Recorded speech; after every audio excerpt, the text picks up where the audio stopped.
Here I have TCL Tab 10 Max, and today I'm going to show you how to take a burst shot on this device. So firstly you have to open camera, then switch to the normal camera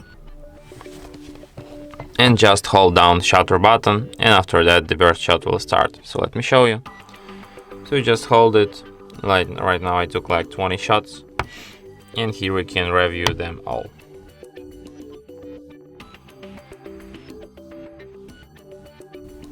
Just like this, as you can see.